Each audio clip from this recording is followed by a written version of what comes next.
গপ্পপুর লোকালে আপনাদের স্বাগতম।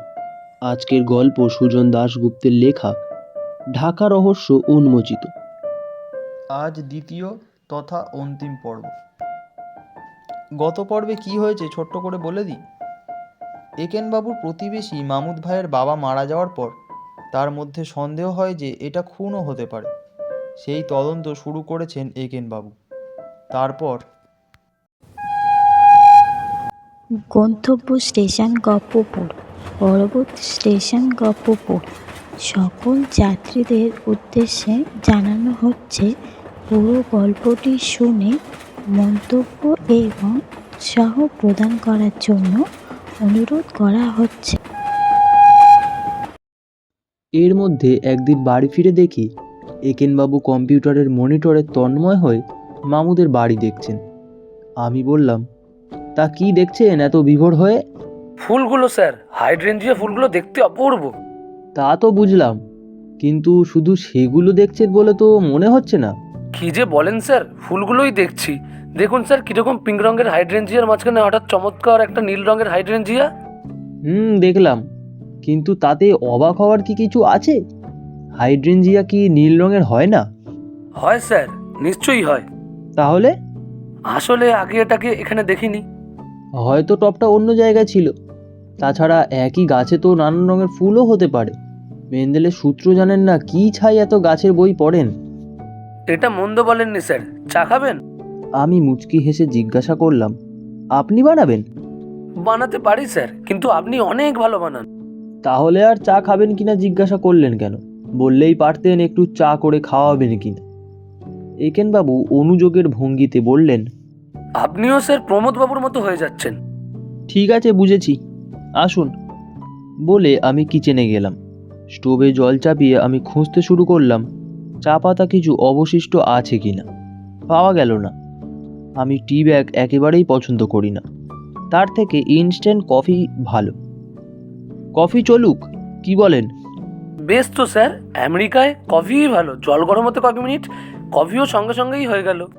কফি নিয়ে বাইরের ঘরে বসতেই একেনবাবু বললেন, আচ্ছা স্যার, শরীয়ত আইন সম্পর্কে আপনি কি জানেন? সেটা আবার কি? ইসলামিক আইন? হ্যাঁ। শূন্য? কেন? না স্যার, ওদের উত্তরাধিকার আইনটা বেশ গোলমেলে। আমি অনেক দিন আগে একটু দেখেছিলাম, তারপর মাথা এত ঝিমঝিম করতে শুরু করলো যে হাল ছেড়ে দিলুম। শরীয়ত আইন নিয়ে হঠাৎ মাথা ব্যথা কেন? একটা অঙ্ক মিলছে না স্যার, তাই ব্যাপারটা বোঝার চেষ্টা করছি। মানিকজোরদের জিজ্ঞাসা করুন, ওরা নিশ্চয়ই জানবে। তারেক আর মামুদকে প্রমোদ ইদানিং মানিকজোর বলতে শুরু করেছে।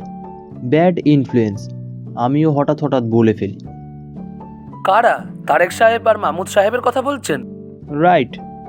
নাও জানতে পারেন স্যার, হিসেবটা বেশ গোলমেলে। ভালো কথা, ওদের খবর কি? কদিন ধরে বেপাত্তা। কি একটা কাজে বাইরে গেছেন স্যার, আমিও খোঁজ করছিলাম। আপনি কেন খোঁজ করেছিলেন? প্রবলেম সলভ হয়ে গেল নাকি? কি যে বলেন স্যার, প্রবলেম আছে কি না তাই জানা নেই। তাহলে কি জানতে চাইছিলেন? আপনি কি মামুদের বাড়ির হাইড্রেঞ্জিয়া, লাইলাক এইসব গাছগুলোর কথা ভাবছেন? হ্যাঁ স্যার।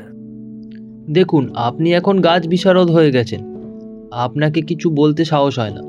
তবে যদি 50 বছর ধরে এই গাছগুলো বাংলাদেশেই জন্মায় আর মরে থাকে, তাহলে প্রতিরোধ শক্তিটা বোধহয় এতদিনে গড়ে উঠেছে। এটা ভালো বলেছেন স্যার, সমস্যাটা প্রথম দিকেই হয়েছিল। নিশ্চয়ই হয়েছিল, কিন্তু তার উত্তর মামুদ দিতে পারবে না। ওর ঠাকুরদা হয়তো পারতেন। Good point sir. একেনবাবু অন্যমনস্কভাবে বললেন, তবে আমার বক্তব্য উনি কতটা কানে দিলেন সেটা অবশ্য বুঝলাম না। কোথাও নিশ্চয়ই একটা টেলিপ্যাথিক কাজ করছিল। দরজায় বেল শুনে দেখি মাহমুদ আর তারেক। আমি বললাম, তোমাদের কথাই হচ্ছিল। একেনবাবু ভীষণ চিন্তিত হয়ে পড়েছেন তোমাদের এইসব বিদেশি গাছের মাটি, সার, এইসব সম্পর্কে। আমার কথাটা ধরতে না পেরে মামুদ একটু কনফিউজ মুখে তাকালো। ব্যাপারটা ওকে বিশদ করে বলতেই বললেও, মাটির ব্যাপারটা জানি, কিন্তু সার আর ইনসেক্টিসাইড সম্পর্কে কিছুই জানি না। আমি জিজ্ঞাসা করলাম, মাটির ব্যাপার মানে? প্রতি বছর বাবা বাংলাদেশের উত্তরের কোনো একটা জায়গা থেকে মাটি আনতেন। কেন সে প্রশ্ন করবেন না। বাবা বিশ্বাস করতেন ওই মাটি না পেলে গাছ বাঁচবে না। আমার ধারণা ওর আব্বা সেখান থেকে প্রথমে মাটি এনেছিলেন, তাই বাবা আর চান্স নেননি। তুমি না জানলে সে মাটি এখন আসবে কোথা থেকে? ধরে নিচ্ছি জামাল চাচা জানেন, নইলে সমস্যা। তারপর তো আমি এখানে। আমি ঠাট্টার সুরে বললাম, এই যে একেনবাবু, কী ধরনের মাটি দরকার? অনেক বইপত্র তো লাইব্রেরি থেকে এনেছেন, ছেলেটাকে একটু হেল্প করুন। আপনি স্যার সত্যিই প্রমোদবাবুর মতো হয়ে যাচ্ছেন। একেনবাবু অনুযোগ করলেন, সেটা কি কমপ্লিমেন্ট? রান্নার ব্যাপারে নিশ্চয়ই স্যার দুর্দান্ত কফি বানিয়েছেন আজ। আর এক কাপ চান নাকি? চাই স্যার, কিন্তু বলতে বাদো বাদো ঠেকছে। আমি ওদের জন্য বানাচ্ছি, সুতরাং আর এক কাপ বানাতে অসুবিধা নেই। বাঁচালেন স্যার, আসলে আজ মাথাটা বড্ড ধরেছে। আর এক প্রস্ত কফি বানানো হলো। আমার চেয়ে তারে কি বেশি খাটলো। কাপশিট ধুয়ে জল গরম করে আমি শুধু 8 চামচ ইনস্ট্যান্ট কফির গুঁড়ো ঢেলে চামচ দিয়ে নাড়লাম। কফি খেতে খেতে একেনবাবু হঠাৎ মামুদকে জিজ্ঞাসা করলেন, আচ্ছা স্যার, আপনার আম্মাকে দেখে খুব বেশি বয়স কিন্তু মনে হলো না। খুব বেশি বয়স হয়নি ওর। একেনবাবু বোধহয় দ্বিতীয় প্রশ্নটা করবে কিনা ভাবছিলেন। তার আগেই মামুদ বলল, উনি আমার নিজের মা নন। আপনার নিজের মা স্যার? তিনি অনেক দিন হলো মারা গেছেন। একেনবাবুর চোখে তখনও প্রশ্ন দেখে মামুদ বলল, আমার এই আম্মাকে বাবা বিয়ে করেন বছর 10 আগে। এটুকু বলার পর মামুদের স্বাভাবিক সংযম ভেঙে গেল। অনেকগুলো কথা প্রায় অনাবশ্যকভাবেই বলে ফেলল। আমার সঙ্গে আমার আম্মার সম্পর্ক ভালো নয়। উনি আমার থেকে বছর কয়েকের মাত্র বড়। খুব গরিব ঘর থেকে এসেছেন। কেন এবং কিভাবে বাবার সঙ্গে ওর পরিচয় বা শাদী হলো আমি বলতে পারবো না। আমি বোর্ডিং স্কুলে পড়তাম, এসে দেখি উনি বাড়িতে এসে গেছেন, কিন্তু ওর সঙ্গে কোনো দিন আমার বনেনি। দরকার মতো কথাবার্তা হতো, এইটুকুই। বাইপাস হওয়ার আগে যখন বাবার পান যাই হচ্ছিল, তখন প্রথম আম্মার সাথে আমার সুব্যবহার শুরু হলো। আসলে ওর বোধহয় ভয় হচ্ছিল বাবার মৃত্যুর পর আমি যদি না ওকে দেখি। সে ব্যাপারে ওর কোনো চিন্তা নেই, এটা আমি ওকে নিশ্চিত করেছিলাম। তাছাড়া জামাল চাচা যখন এগিয়ে এসে ওকে সাহস দিয়েছিল যে ওর কোনো অর্থকষ্ট বাবা হতে দেবে না বলে। কেন স্যার, আপনাদের সূর্য দাইনে বিধবাসীরা কিছু পান না? কিছু পান, ধার দেনা বাদ দিয়ে যা থাকে 8-এর 1 অংশ উনি পেতেন, আমি বাকি অংশ। তবে বাবার ধার দেনা কী ছিল সেটা আমি জানতাম না। উনি যেরকম আরামের জীবনযাত্রায় অভ্যস্ত হয়েছিল, সেই ঠাই ওর পক্ষে বজায় রাখা সম্ভব ছিল না। আপনার বাবার সঙ্গে ওর সম্পর্ক কিরকম ছিল? এর উত্তর সোজাসুজি মামুদ দিল না, শুধু বলল, আম্মা কম বয়সী এবং সুন্দরী। বাবা পছন্দ করেই শাদি করেছিলেন। আপনার আম্মার কোনো ছেলেপুলে হয়নি স্যার? একটি হয়েছিল শাদির কয়েক বছর পরে, কিন্তু বাচ্চাটা জন্মানোর সময় মারা যায়। আপনি বলেছিলেন স্যার আপনার বাবা মারা যাবার কিছুদিন আগে থেকে আপনার আম্মা আর বাবার মধ্যে একটা দূরত্ব লক্ষ্য করেছিলেন। তার মানে স্যার তার আগে নিশ্চয়ই ওদের সম্পর্কটা ভালো ছিল। আমি কি কিছু ভুল বলছি স্যার? মামুদ এবার লজ্জিত হলো। আপনি ভুল বললেন। আসলে আম্মাকে পছন্দ করি না বলেই ওর সম্পর্কে কোনো প্রশ্নের উত্তর দিতে আমার অসুবিধা হয়। আইসি স্যার, আচ্ছা আপনাদের সমাজে দেনমোহরের একটা ব্যাপার আছে না? বুঝেছি আপনি কি জানতে চাইছেন। না, আমার মনে হয় না। বাবা ওকে বিয়ে করার সময় বিরাট কোনো দেনমোহরে রাজি হয়েছিলেন বলে আমি জোর করে কিছু বলতে পারবো না, কিন্তু বাবার অসুখের সময় আম্মা সেই নিয়ে আমাকে ওর চিন্তার কথাটা বলেছিলেন। দেনমোহর ব্যাপারটা কি? ওটা খানিকটা আপনাদের স্ত্রীর ধনের মতো। মুসলমানরা স্বামীরা দেনমোহরের টাকাটা মৃত্যুর আগে স্ত্রীকে দিয়ে যেতে বাধ্য। অর্থাৎ কেউ মারা গেলে তার সম্পত্তি থেকে দেনমোহরের টাকাটা প্রথমেই বিধবা স্ত্রীর কাছে চলে যায়। তারপর অন্যান্য ঋণ কাজ ইত্যাদি মিটিয়ে যা বাকি থাকে সেটা ওয়ারিসদের মধ্যে ভাগ করা হয়। আপনার বাবার কোনো লাইফ ইন্স্যুরেন্স ছিল? না। আপনি শিওর? হ্যাঁ, কারণ আনোয়ার চাচা বাবাকে বেশ কয়েকবার বলেছিলেন লাইফ ইন্স্যুরেন্সের কথা। বাবা অমল দেননি। বলতেন ঘরবাড়ির সম্পত্তি উনি যা রেখে যাচ্ছেন সেটাই ওর সবচেয়ে বড় ইন্স্যুরেন্স। Very interesting. কি ইন্টারেস্টিং? যা স্যার, 7টা বেজে গেছে, আজ আবার ক্যাপ্টেন স্টুয়ার্টের সঙ্গে একটা অ্যাপয়েন্টমেন্ট আছে। চললাম স্যার। এই বলে তড়িঘড়ি জুতো টুতো পরে অদৃশ্য হলেন। মামুদ আর তারেকের হতভম্বভাবে বসে আছে দেখে আমি বললাম, টিপিক্যাল একেনবাবু, মাথায় কি ঘুরছে কারও বোঝার সাধ্য নেই। পরের দিন সকাল থেকে একেনবাবু আবার বারান্দায় গাছগুলি নিয়ে লেগেছেন। আমাকে অনেকক্ষণ বোঝাবার চেষ্টা করছেন একটা বড় আয়না কিনে সেটা যদি বারান্দার রেলিংয়ের সঙ্গে একটা ব্যাকেটে আটকে তার অন্য প্রান্তে লাগানো যায় তাহলে সূর্যের আলো তাতে রিফ্লেক্ট হয়ে ওর দুটো টবে অন্তত পড়বে। ওর দুটো টবই হচ্ছে সবচেয়ে ক্রিটিক্যাল। অন্যগুলোতে যেসব গাছ আছে তারা ছায়াতেও বাঁচবে, যদিও ফুল ভালো হবে না। আমি ঠাট্টা করে বললাম, আপনি ঠিক চেক করে দেখেছেন দুটো টব আলো পাবে কি না? হ্যাঁ স্যার, থিওরি অফ ফিকশন তো সহজ অঙ্ক, কঠিন ব্যাপার হলো আপনাদের সম্মতি বাবা।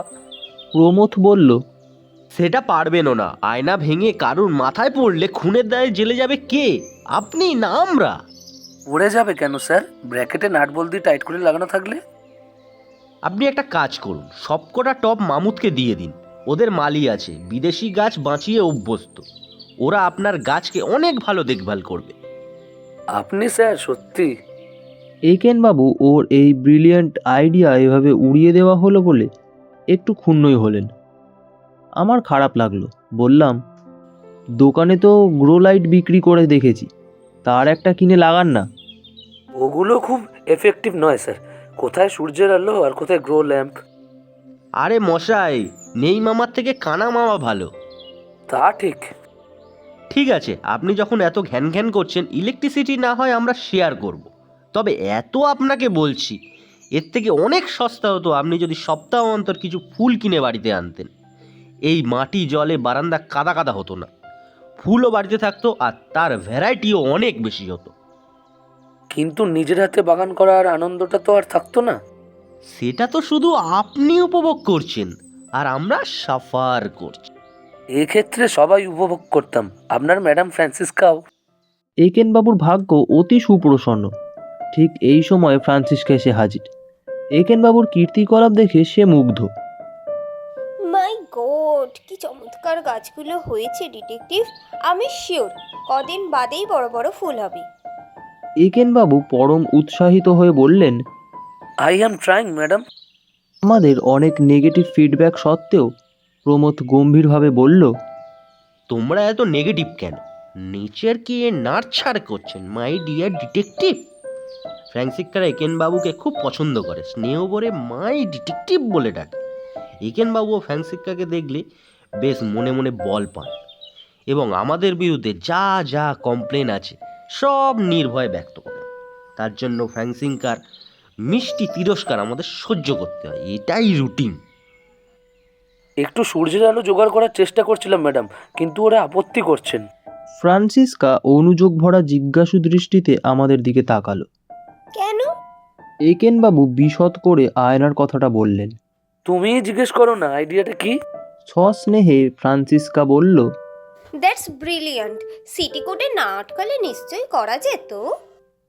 এইখানে আমাদের সঙ্গে ফ্রান্সিসকার তফাৎ। বারণ করবে, কিন্তু এমনভাবে বারণ করবে যে মনে হয় বারণ করছে না। কিন্তু ডিটেকটিভ, আমাকে তোমায় বলতে হবে, তুমি কি ফার্টিলাইজার ইউজ করছো? ইমপেশমেন্ট গাছগুলো কি সত্যি হেলদি লাগছে? মিরাকেল গ্রোর একটা স্পেশাল ব্র্যান্ড কিনেছি ম্যাডাম, দেখলাম ওটাই বলছে এই গাছের পক্ষে সবচেয়ে ভালো। তুমি এক কাজ করো ডিটেকটিভ, আমার অ্যাপার্টমেন্টের বারান্দায় আলো আসে, তোমার যে গাছগুলোর আলো দরকার সেগুলো ওখানে রাখতে পারো। আমার শুধু দু একটা ছোট পট আছে, তোমার কয়েকটা পট ওখানে রাখতে আই থিঙ্ক কোনো অসুবিধা হবে না। Thank you madam, thank you so much. প্রমোদবাবু তো এগুলোকে ঢাকায় পাঠিয়ে দিতে বলেছিলেন। ঢাকা? ইউ মিন বাংলাদেশের ঢাকা? হ্যাঁ ম্যাডাম। ফ্রান্সিসকা প্রমথের দিকে ভৎসনার দৃষ্টি দিয়ে বলল। ইউ আর রিয়েলি সো নটি। প্রমথ কাঁধ ঝাঁকালো। আজকে মেনু কি স্যার? ফ্রান্সিসকা এলেই এই টেকনিকটা একেনবাবু ব্যবহার করেন। ফ্রান্সিসকা রান্না করতে ভালোবাসে, আরও ভালোবাসে খাওয়াতে, কিন্তু ফ্রান্সিসকার রান্না করার ব্যাপারটা খুব ইলাবোরেট। আমাদের সমস্ত পটস আর প্যান্স তাতে লেগে যায়, তারপর সেগুলো ধুতে ধুতে আমার আর প্রমথর প্রাণান্ত। একেনবাবু অবশ্য ওর সার্ভিস ভলেন্টিয়ার করেন, কিন্তু সেটা নেওয়া মানে আরও বাড়তি কাজ। এখানে ওখানে নোংরা লেগে থাকবে, সেগুলো স্পট করে করে আবার ধোয়া। ফ্রান্সিসকা রান্না করলে খাওয়াটাও যেমন তেমনভাবে করা যাবে না। সুন্দর করে টেবিল সাজিয়ে প্লেসম্যাটের ওপর প্লেট, গ্লাস, ন্যাপকিন, কাঁটা চামচ ইত্যাদি রেখে মোমবাতি জ্বালিয়ে স্যালাড, ব্রেড ও ওয়াইনের সংযোগে সেই রান্না খেতে হবে। সমস্ত ব্যাপারটা একটা প্রোডাকশন। সেটা শর্টকাট করা মানে ওকে কষ্ট দেওয়া। কে চায় কোনো সুন্দরীর কষ্টের কারণ হতে? তাছাড়া মেয়েটা রান্না করে চমৎকার, তার চেয়েও চমৎকার ওর হৃদয়টা। প্রমথের ভাগ্যি যে এরকম একটা মেয়ে ওর প্রেমে পড়েছে। কিন্তু কাপ, ডিশ, পটস, প্যান ধোয়ার রূঢ় বাস্তবতাও উপেক্ষা করা যায় না। তাই আবার খাবার ধুয়ো তুলেছেন দেখে প্রমোদ ধমক দিয়ে বলল, আপনি এত হ্যাংলা কেন মশাই? আবার পোঁত ধরলেন? ফ্রান্সিসকা এখন বাংলা বেশ শিখে গেছে, সহজ সহজ কথাগুলো ধরতে পারে। তাছাড়া যে রেটে আমরা ইংরেজি শব্দ ব্যবহার করি তাতে বাংলা না জানলেও মূল বক্তব্য মোটামুটি ভালোই বোঝে। কিন্তু হ্যালো আর শব্দটা ও ধরতে পারল না। জিজ্ঞাসা করলো, হ্যাংলা কি? আমি বললাম, ওটা ট্রান্সলেট করা যায় না। আর পো? ওটাও কঠিন।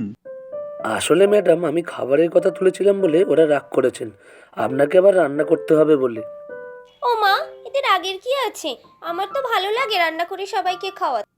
আর আপনার রান্নাও একেবারে এক্সেলেন্ট ম্যাডাম। আচ্ছা, নেমো খারাম তো মশাই আপনি। প্রতিদিন তো বেশ ভালোই সাঁটান আমার রান্না। কি যে বলেন স্যার, একজনকে ভালো বলা মানে কি আরেকজনকে খারাপ বলা? আপনার রান্নার প্রশংসা আমি সব জায়গাতেই করি। You are so competitive. বলে প্রমথর মাথায় আদর করে হাত বুলিয়ে ফ্রান্সিসকা রান্নাঘরের দিকে গেল। একেনবাবুও গেলেন ওর পেছন পেছন। মাঝে মাঝে একেনবাবুকে আমার খুন করতে ইচ্ছা হয়। আমার কানে কানে সেটা জানিয়ে প্রমথও গেল কিচেনটাকে একেনবাবু আর ফ্রান্সিসকার যুগ্ম আক্রমণ থেকে রক্ষা করতে। তবে ভগবান আছেন, একেনবাবুর একটা ফোন ক্যাপ্টেন স্টুয়ার্টের কাছ থেকে। মাই গড, আপনি sure sir? Great news, thank you sir, thank you. ফোনটা নামাতেই আমি জিজ্ঞেস করলাম, কি ব্যাপার? মামুদ সাহেবের বাবার ব্যাপারটা নিয়ে। ক্যাপ্টেন স্টুয়ার্ট এর মধ্যে জড়ালেন কি করে? উনি বাংলাদেশের কনসাল জেনারেলকে খুব ভালো ছিলেন স্যার। আমি কতগুলো জিনিস জানতে চেয়েছিলাম, উনি বাংলাদেশের কনসালের থ্রুতে ঢাকা পুলিশকে দিয়ে কাজটা করিয়েছেন। কি কাজ? প্রমথর প্রশ্ন। কখন প্রমথ আর ফ্রান্সিসকা ঘর থেকে বেরিয়ে এসেছে দেখিনি। বলছি স্যার। কি ব্যাপার ডিটেকটিভ, আমাকে তো কিছু বলনি? বলছি ম্যাডাম, বলছি, কিন্তু তার আগে মামুদকে একটু খবর দেওয়া দরকার। আমি ফোন করছি, আর সেই সঙ্গে পিৎজারও অর্ডার করছি। আর ফ্যাংসিকা তাহলে রান্না করতে গিয়ে গল্পটা মিস করবে না। এক ঢিলে চমৎকার দুটো পাখি মারল প্রমথ। কয়েক মিনিটের মধ্যেই নিচ থেকে তাড়ে গেল। মামুদকে কোম্পানির কাজে দুদিনের জন্য শিকাগো যেতে হয়েছে। প্রমথ বলল, মামুদের জন্য অপেক্ষা না করে যা জানলেন তাই আমাদের বলুন। ওকে না হয় আবার বলবেন। এর মধ্যেও প্রমথ সংক্ষেপে ফ্রান্সিসকাকে মামুদের বাবার মৃত্যুর ব্যাপারটা বলে দিয়েছে। সেও একেনবাবুকে বলল, ডিটেকটিভ, সবকিছু না শুনে তোমাকে আমি ছাড়বো না। আমরা সবাই ভালোভাবে বসার পর একেনবাবু তারেককে বললেন, একটু আগে ক্যাপ্টেন স্টুয়ার্ট ফোন করেছিলেন। Captain Stuart? উনি নিউ ইয়র্ক পুলিশের ক্রিমিনাল ডিভিশনের হেড। আমাকে খুব স্নেহ করেন স্যার। না না, ওর কথা আমি বাপি বাবুর কাছে শুনেছি, কিন্তু প্রসঙ্গটা বুঝতে পারছি না। মামুদ সাহেবের কেসের ব্যাপারটা নিয়ে স্যার ওর কাছে একটু সাহায্য চেয়েছিলাম। তা উনি ফোনে যে খবরটা দিলেন সেটা শুনে আমি মোটামুটি নিঃসন্দেহ যে মামুদ সাহেবের বাবার মৃত্যুটা স্বাভাবিক নয়। কথাটা শুনে শুধু তারেক নয়, আমি আর প্রমথও অবাক। ক্যাপ্টেন স্টুয়ার্ট ওকে এমন কি খবর দিতে পারেন যার থেকে এত দূরে বসে উনি এরকম একটা জোরদার কনক্লুশন করে ফেললেন? কি সর্বনাশ! তার মানে মামুদ যা আশঙ্কা করেছিল সেটাই তো ঠিক, কিন্তু আপনি কি করে নিশ্চিত হলেন? বলছি স্যার, সেই জন্যই আপনাদের ডেকেছিলাম, কিন্তু মামুদ সাহেবকে তো পাওয়া গেল না। ওর শিকাগো হোটেলের নম্বরটা আমার কাছে আছে। কিন্তু ফোনে এটা না জানানোই ভালো স্যার। তা ঠিক, তবে ফিরে এসে খবরটা যখন শুনবে একেবারে ভেঙে পড়বে। কিন্তু আপনি এ ব্যাপারে একেবারে নিঃসন্দেহ? মোটামুটি নিঃসন্দেহ স্যার। পুরোপুরি নিঃসন্দেহ হতে গেলে ঢাকা পুলিশের আরও অনেক কিছু করণীয় আছে। খুনি কে? স্যার মাহমুদ সাহেব জানতে চেয়েছিলেন মৃত্যুটা অস্বাভাবিক কিনা। সেটার উত্তর পাওয়াটা স্যার কঠিন হলেও দারুণ শক্ত নয়, কিন্তু খুনি কে সেটা এখানে বসে জোর দিয়ে বলাটা স্যার ফ্র্যাঙ্কলি অসম্ভব। একটু কম জোর দিয়েই না হয় বলুন। স্যার আমার একটা থিওরি আছে, সেটাই ক্যাপ্টেন স্টুয়ার্টকে বলেছি ঢাকার পুলিশকে জানাতে।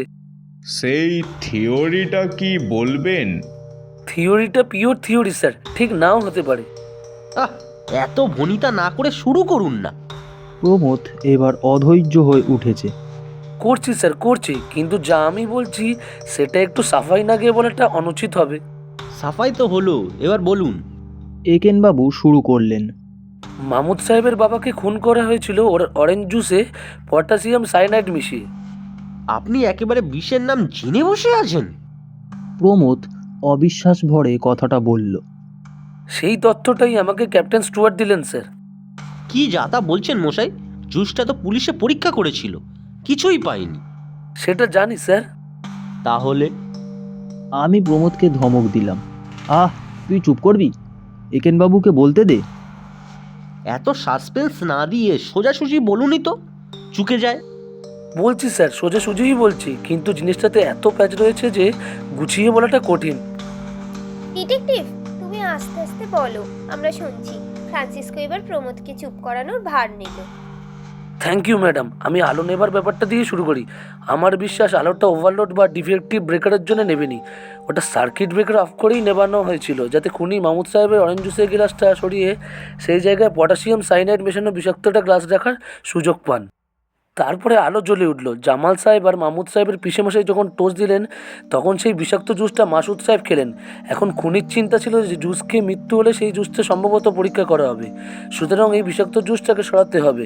সেই জন্যই আবার বাতি নেভাতে হলো। দ্বিতীয়বার আলো নেওয়া মাত্র খুনি মাসুদ সাহেবের বিষাক্ত গ্লাসটা পাল্টে ওর পুরনো গ্লাসটা সামনে রেখে দেন।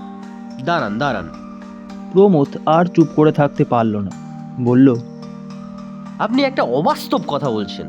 খুনি অরেঞ্জ জুসে বিষটা মিশিয়েছিল, সেটা যদি সম্ভব হয়, কিন্তু দৌড়ে গিয়ে আবার আলো নিভিয়ে এসে সেই গ্লাসটাকে সরিয়ে অন্য একটা গ্লাস মাসুদ সাহেবের সামনে রাখাটা ইম্পসিবল।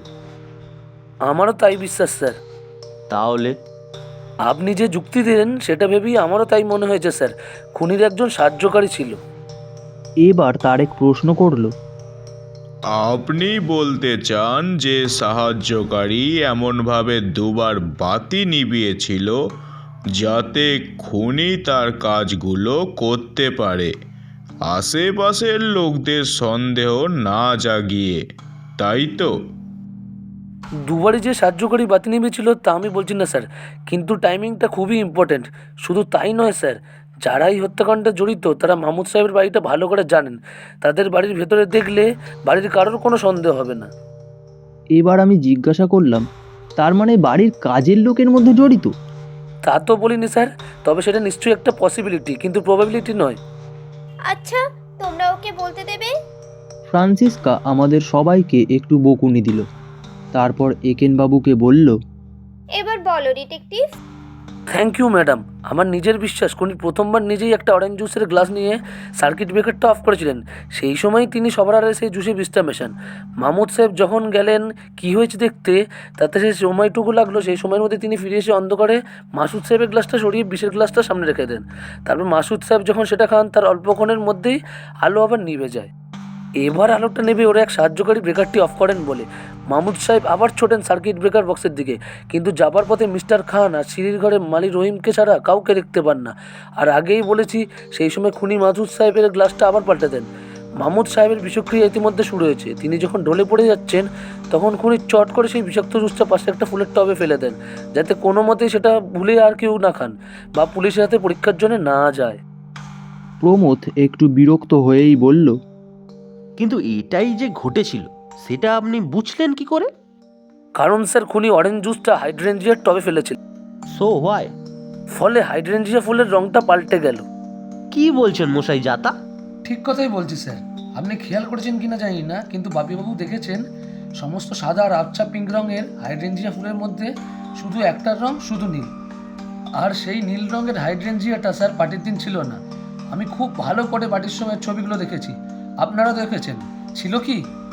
আমি মাহমুদ সাহেবকে জিজ্ঞেস করেছিলাম কোনো নতুন ফুল গাছ আনা হয়েছে কিনা। উত্তর স্যার না। টবের মাটিগুলো আসে বাংলাদেশের উত্তরাঞ্চল থেকে, যেখানে মাটিতে অ্যালুমিনিয়াম প্রচুর আছে।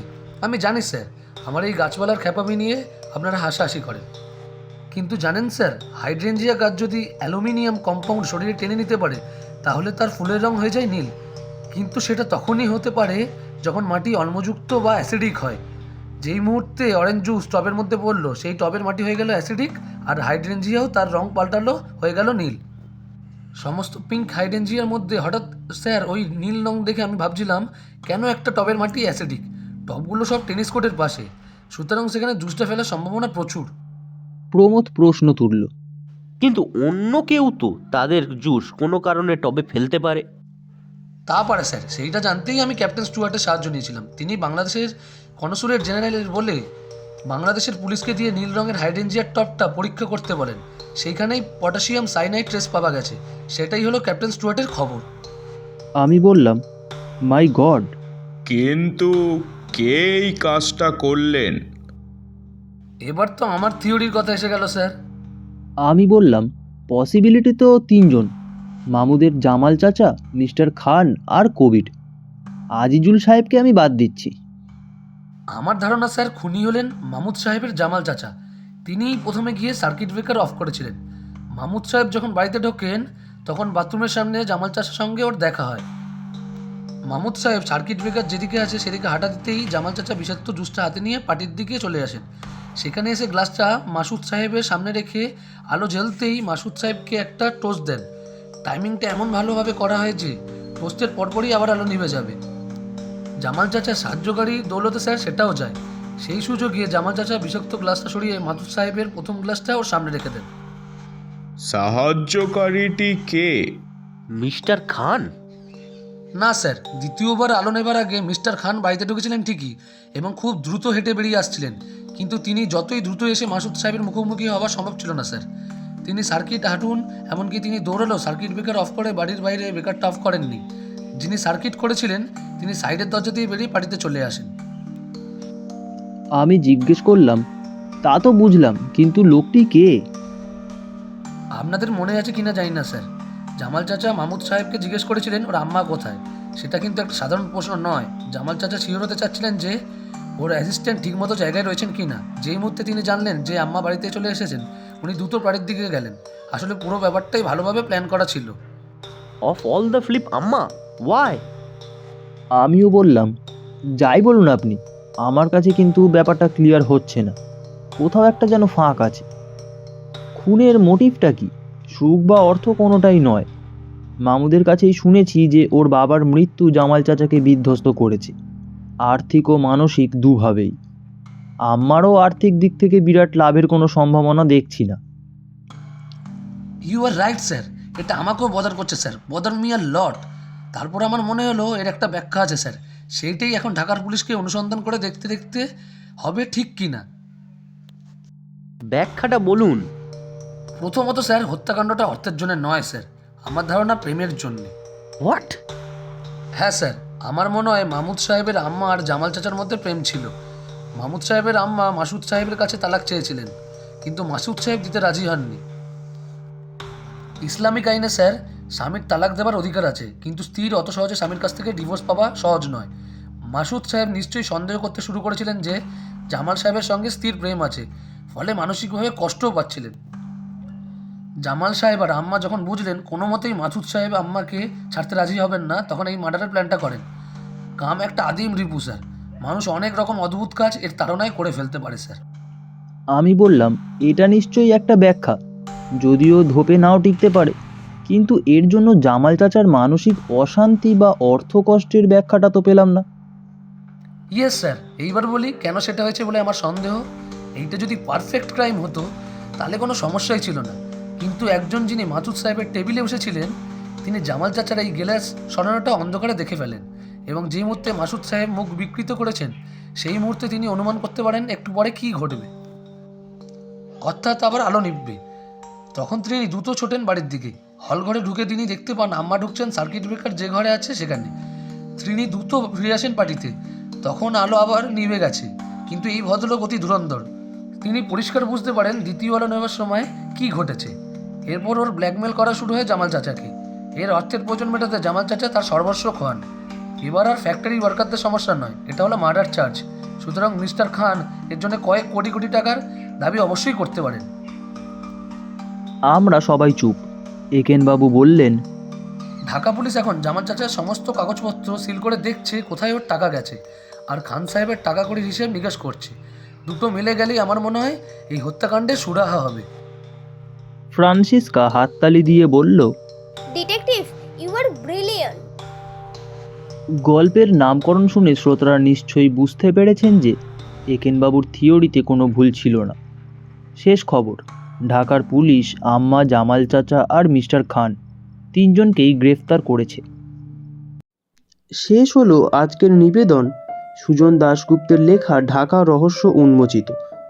একেনবাবুর চরিত্রে রণজয় রায়চৌধুরী, প্রমথের চরিত্রে পলরব, তারেকের চরিত্রে সুতীর্থ দাস, মামুদের চরিত্রে অভিরাজ আশিস, অন্যান্য চরিত্রে শ্রেয়া, পলরব ও জয়া। গল্প পাঠে আমি শুভ, নাট্যরূপ ও সমগ্র পরিচালনায় পলরব, ধ্বনি পরিকল্পনা ও পোস্টার ডিজাইন রিতম পাল।